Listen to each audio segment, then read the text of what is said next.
Assalamualaikum warahmatullahi wabarakatuh. Kami dari kelompok 6 yang beranggotakan Arfiah Lestari Putri, Diah Ayu Permatasari, Linda Nur Inayah, Mutia Ratna Kusuma, dan Putri Dwi Anitasari akan mempresentasikan materi mengenai Standar Nasional Pendidikan. Pengertian Standar Nasional Pendidikan. Menurut Peraturan Pemerintah Republik Indonesia, Standar Nasional Pendidikan adalah kriteria minimal tentang sistem pendidikan di seluruh wilayah hukum Negara Kesatuan Republik Indonesia. Selanjutnya yaitu tujuan dan fungsi Standar Nasional Pendidikan. Standar Nasional Pendidikan hendaknya dimaknai sebagai upaya untuk memberikan arah yang jelas tentang tujuan pendidikan secara nasional, yang dilandasi prinsip fleksibel dan dinamis, bukan upaya untuk menyamaratakan tuntutan kepada satuan pendidikan di seluruh Indonesia secara kaku. Dengan kata lain, standar nasional bertujuan untuk memberikan arah yang sama tentang tujuan akhir dari pendidikan nasional. Peraturan yang mengatur Standar Nasional Pendidikan. Yang pertama yaitu Undang-Undang Nomor 20 Tahun 2003 tentang Sistem Pendidikan Nasional. Yang kedua yaitu Peraturan Pemerintah Nomor 13 Tahun 2015 tentang Standar Nasional Pendidikan, ditetapkan pada tanggal 6 Maret 2015.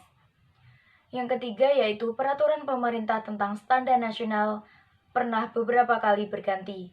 Yang pertama yaitu Amanat Peraturan Pemerintah Nomor 19 Tahun 2005 tentang Standar Nasional Pendidikan.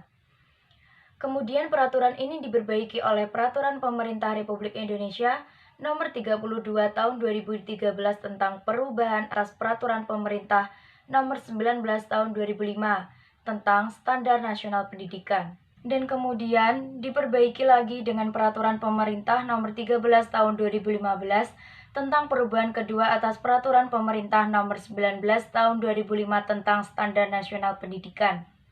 Yang keempat yaitu, untuk perguruan tinggi, ditambah standar penelitian dan pengabdian kepada masyarakat yang diatur dalam Peraturan Menteri Pendidikan dan Kebudayaan Nomor 3 Tahun 2020 tentang Standar Nasional Pendidikan Tinggi.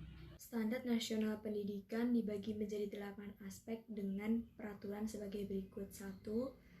Standar pengelolaan diatur dalam Permendikbud Nomor 19 Tahun 2007.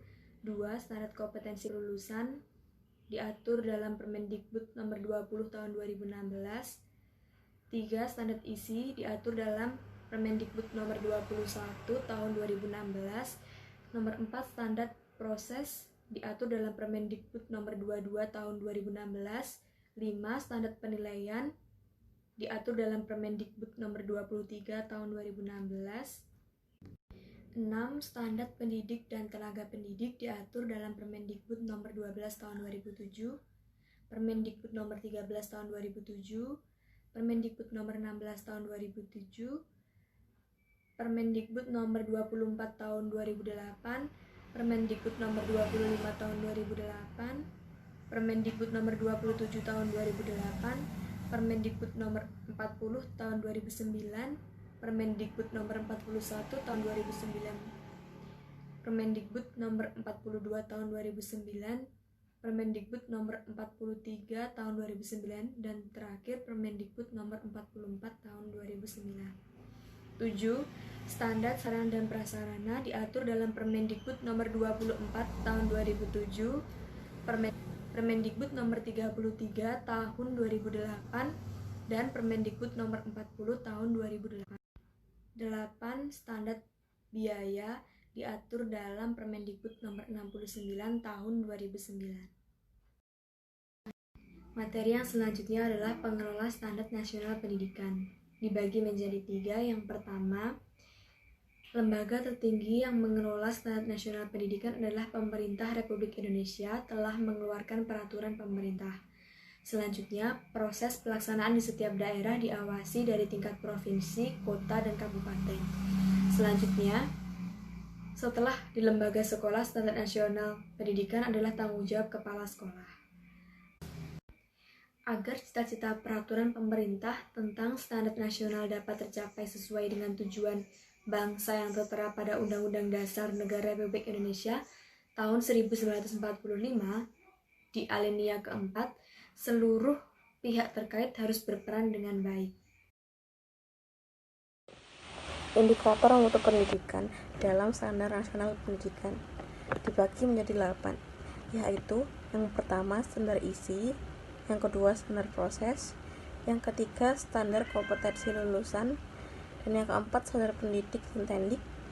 Kemudian yang kelima standar sarana dan prasarana, yang keenam standar pengelolaan, yang ketujuh standar pembiayaan, dan yang terakhir standar penilaian.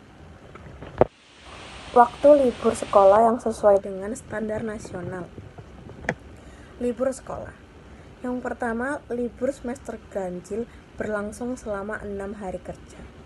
Kemudian yang kedua, libur semester genap berlangsung selama 18 hari kerja. Hari libur pada bulan Ramadan. Yang pertama, hari libur permulaan puasa, yaitu 1 hari sebelum tanggal 1 Ramadan sampai dengan 1 hari setelah tanggal 1 Ramadan. Yang kedua, hari libur Idul Fitri, yaitu 3 hari efektif sebelum tanggal 1 Syawal. Sekian dari kelompok kami. Mohon maaf jika terdapat kesalahan. Terima kasih. Wassalamualaikum warahmatullahi wabarakatuh.